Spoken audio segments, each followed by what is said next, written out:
Stormlight Archive 5. It doesn't have a name, but it has a prologue. And is there an imposter?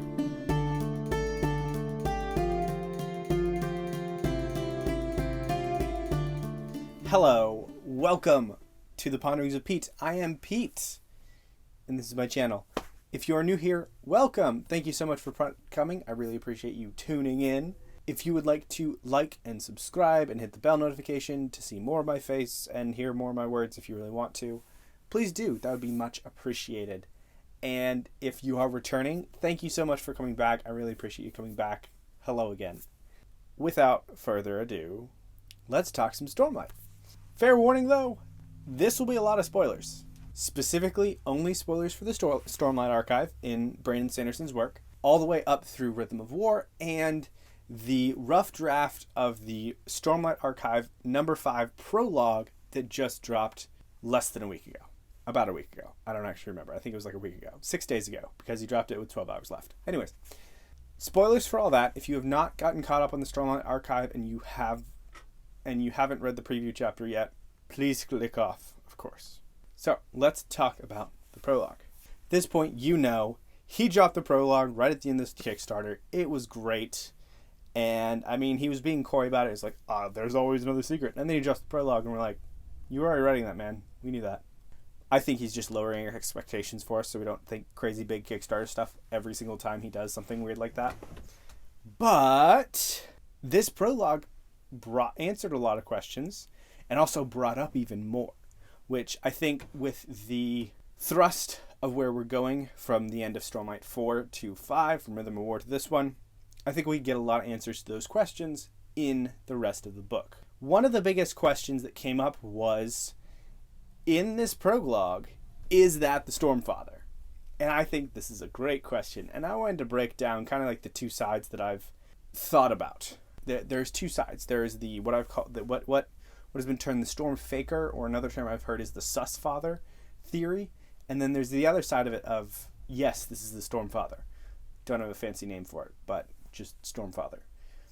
The Stormfather side of the theory, that it is the Stormfather, was mostly me just diving into a bunch of books and coming up with everything on my own, whereas the Stormfaker Father theory mostly comes from the 17th Shard forums and just talking to a bunch of friends that were really just thinking about this theory a lot more.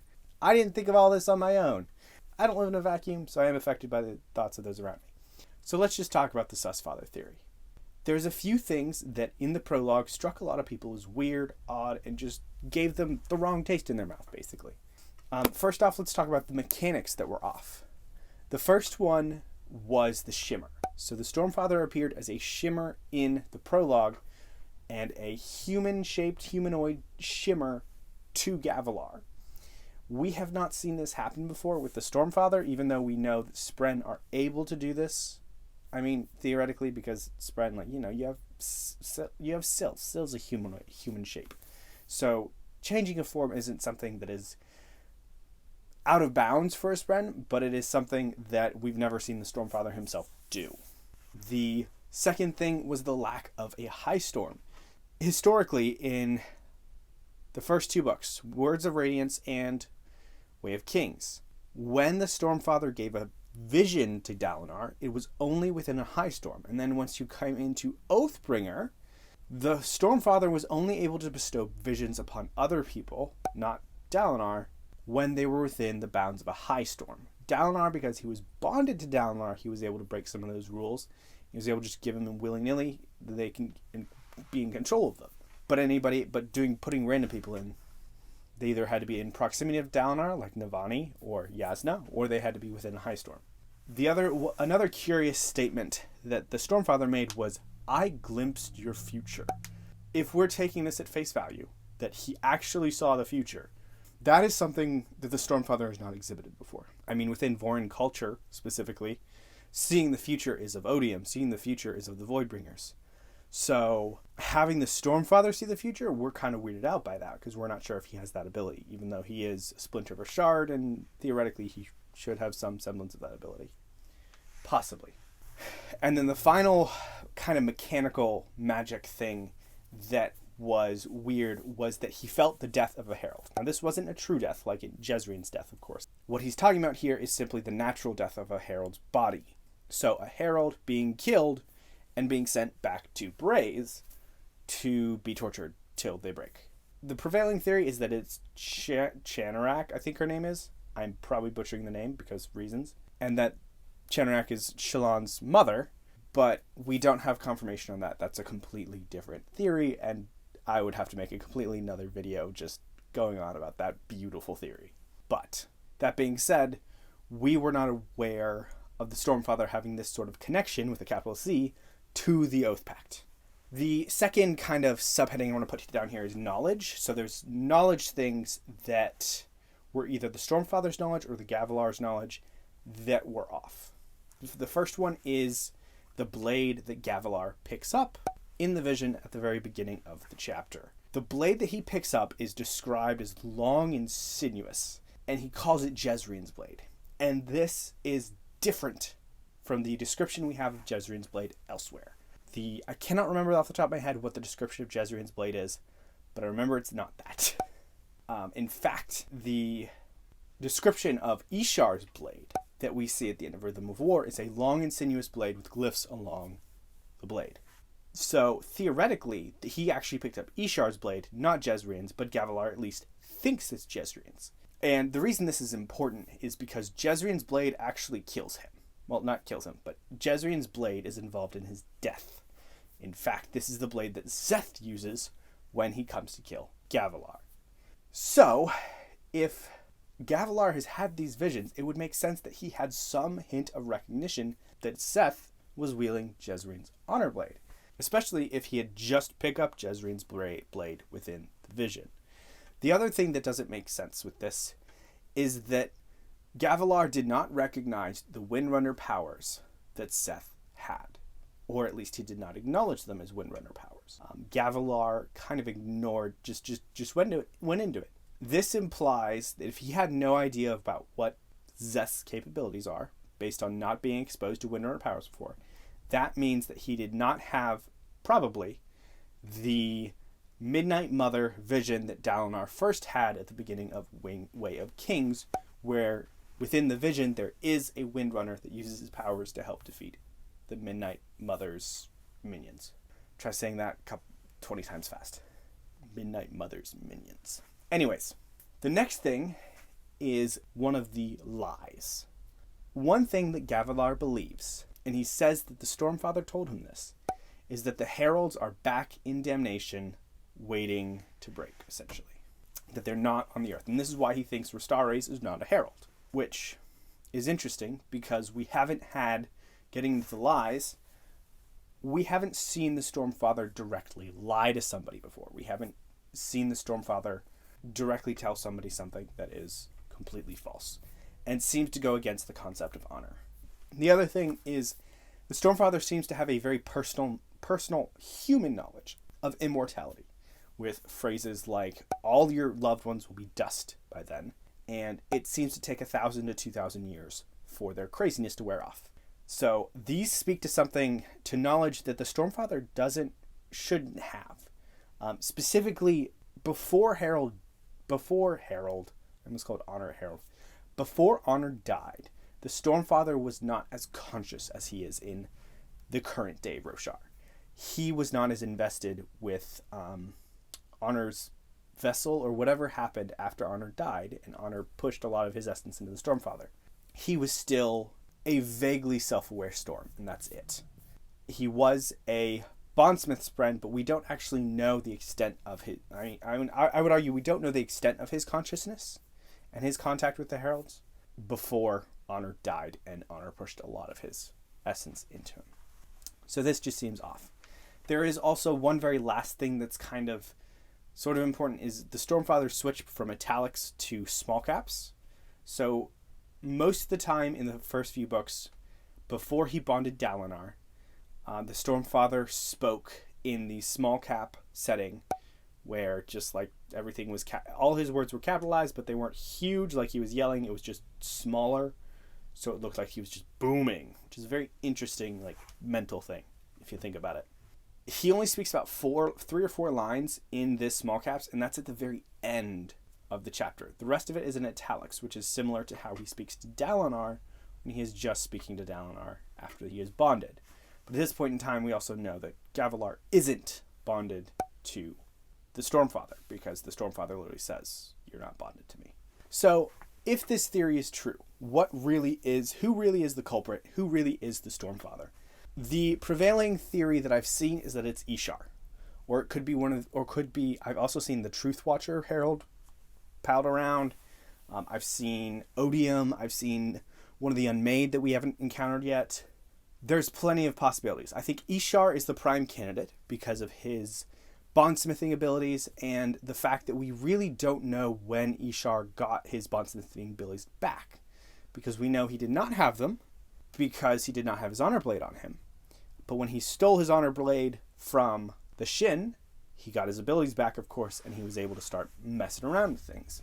Messing around with those Spren, all that jazz. I don't know too much about the other kind of more unknown things. I think I would venture to say that it's definitely not Odium at that point in time, because I don't think Odium had that much influence into not Braze at that point in time. It is possible with Gavilar bringing the Voidlight Sphere that could do something, that could give Odium some semblance of influence over his head. But at the very least, those last 3 or 4 lines, were the Stormfather. So at this point, it's is somebody hijacking the Stormfather? It could be Cultivation. It could be Ishar. I think Ishar is probably the best candidate. But that also begs the question of who was he trying to replace? Why was he trying to replace a Herald? And that also kind of plays into the Stormfather's goal with Gavilar seems to be different than with Dalinar. I guess I forgot things, but at the very end, we see whoever it is, whether it's the Stormfather, whether it's Ishar, the Stormfaker, says, basically just says, "I'm done with your family, I'm not coming back." Which is kind of wait, but you did go back, so what happened? Anyways, so let's get on to the opposite side, which is this is the Stormfather theory. And I'm mostly going to do this as a rebuttal of the Stormfaker, the Susfather theory. And the first is the Shimmer. So I kind of touched on it a little bit. The Shimmer is not outside of the realm of possibility, because we've seen other Spren do this before. We've seen the Stormfather manifest his eyes and stuff like that. It makes sense that he could choose how he looks, and that he chooses to look like a storm on purpose. And this simply fit his choices here. The High Storm is a little bit trickier, but I think that it was because Gavilar was close to bonding the Stormfather. We've seen this before in Rhythm of War and in Words of Radiance, where rules are made to be broken when you're close to a bond. So when Dalinar was bonding the Stormfather, he was not in a High Storm. And yet the Stormfather was there, but they did not have the bond as of yet. So how is the Stormfather doing all this? How is the Stormfather just there? And there wasn't a High Storm. The second one, of course, being in Rhythm of War, when the closer Cal got to his 4th ideal, kind of the more powerful he became, and the more kind of the lines blended between 4th and 3rd ideal, and then he said it and he fully got all the things, versus being close to the 4th ideal allowed him to be not knocked out by whatever fabrial suppression thing that they had going on. But needless to say, rules are wonky when you're close to an ideal. You're close to bonding something. And that's also kind of the basis of Book 5's adventure, that hey, you gotta go to the Shin and you have to swear an ideal near Ishar to make him sane, because you get close to the spiritual realm. Glimpse in the future. So, I report that this is not a glimpse in the future and is entirely consistent with everything that we've seen the Stormfather so far. It's just him being dramatic. I think that the Stormfather, if this is the Stormfather, he simply was looking around and he's like, "Oh, look, someone's using some surge binding. Drama. I don't think he's gonna survive. I have glimpsed your future." He's not. I think people are reading too much into this. At least with this specific one, it could easily just be, the thing. Feeling the death of a herald. This is the trickiest one, because we have seen no evidence of this of the Stormfather being connected to the Oath Pact whatsoever throughout any of the rest of the series. I'll be honest, I don't have a rebuttal for this. I think this is actually the strongest point that the Stormfaker, the Susfather theory has, is that whoever this is felt the death of a herald. And the Stormfather is clearly not connected to the Oath Pact in that way. He could be, theoretically, because he is a piece of honor, but we so far have not seen any evidence that he can feel that. Specifically, I would have expected him to feel something when Jezrien died. And I don't think there was anything in the books where the Stormfather was like, Jezrien is dead. I think what we got was Ashen Talm doing that. The next one, if we're going into the knowledge thing, let's just talk about the lying. I looked into this at the prologue, and I was kind of like, but he's not. The Stormfather isn't lying. He's just keeping information. The only thing that's kind of sketch is the heralds thing, but every single point where there's something that the Stormfather lied about, it's Gavilar saying something along the lines of, the Stormfather told me this. And I think this is a really easy, slam dunk for unreliable narrator. I think that, this scene will probably get some rewrites, but I'm not going to lean on that. The Stormfather and Gavilar were playing a game. The Stormfather was trying to purposely lead him through his religious background to, I will become a herald and become a god to my people in the Vorin faith. Yes. That's what the Stormfather thought he was. He thought he was a pious man. And Gavilar was pretending to be a pious man because he thought that's what the Stormfather wanted. So, I think that Gavilar assumed a lot based on thinking the Stormfather was genuine. And that he almost asked questions of the Stormfather that the Stormfather did not refute, but he did not confirm. And Gavilar made a lot of assumptions about these things. And thus, it looks like the Stormfather lied. We have seen the Stormfather do lies of omission before, specifically with the Voidbringers. The Stormfather allowed Dalinar to think the Voidbringers were just Parshendi, and it's one of those things where he was half correct, true. But he also did not tell him, purposely, about the fact that the humans were the original Voidbringers. So, we're all Voidbringers here. It's one of those things where the Stormfather just didn't tell him. And the same thing goes with the Stormfather's reasoning for picking Dalinar. He's literally told Dalinar, it's irrelevant, I'm not telling you. It's a little bit more direct, but it's still information that he has withheld on purpose, which is not the same always as lying. So lies of omission are a gray area for honor. There is also another situation in Oathbringer where I can't remember what Dalinar was doing, but he's like, that would feel like cheating. And the Stormfather says, cheating? It does not matter. You have no oath. Or what does it matter? Or something along those lines. But essentially, he endorses cheating if there is no oath. So essentially, I think it'd be really easy for the Stormfather to justify himself by means if he has no oath with the person he is dealing with. Specifically, Gavilar. So deceiving Gavilar by letting him believe things would be okay because he has no oath to Gavilar. The other thing is, in regards to Gavilar not recognizing the blade, there's two explanations. One, Brandon chose not to specifically have him recognize the blade in the heat of battle because it was the heat of battle. So Gavilar, all Gavilar had time to do is process and run it through his combat simulator muscle brain. He didn't have time to actually mentally process of, oh, that's a Windrunner. Oh, crap. He just had, oh, new enemy. I think this is probably the biggest part that might get some rewrites of just oh, he's actually going to acknowledge. Because it seems like a weird thing to happen with the blade. And then, him not recognizing Windrunner. Oh, hey, duh. Are the Radiants back? It was at very least a missed opportunity, but I don't think it was a purposeful thing. Personal knowledge of immortality.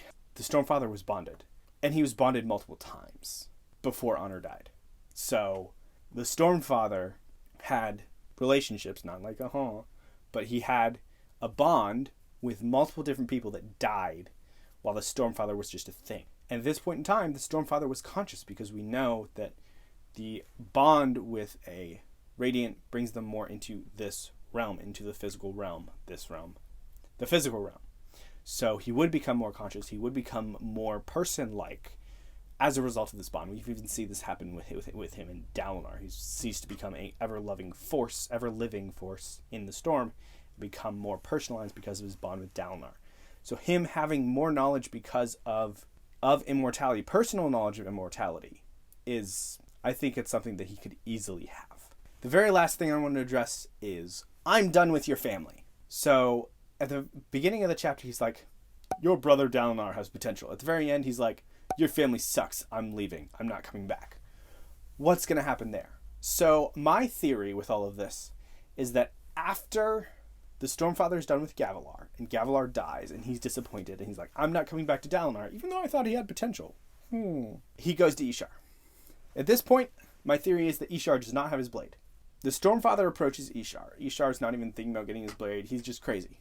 And he tries to, essentially like an old toxic ex-lover. He's like, sir, are you okay? Let me fix you.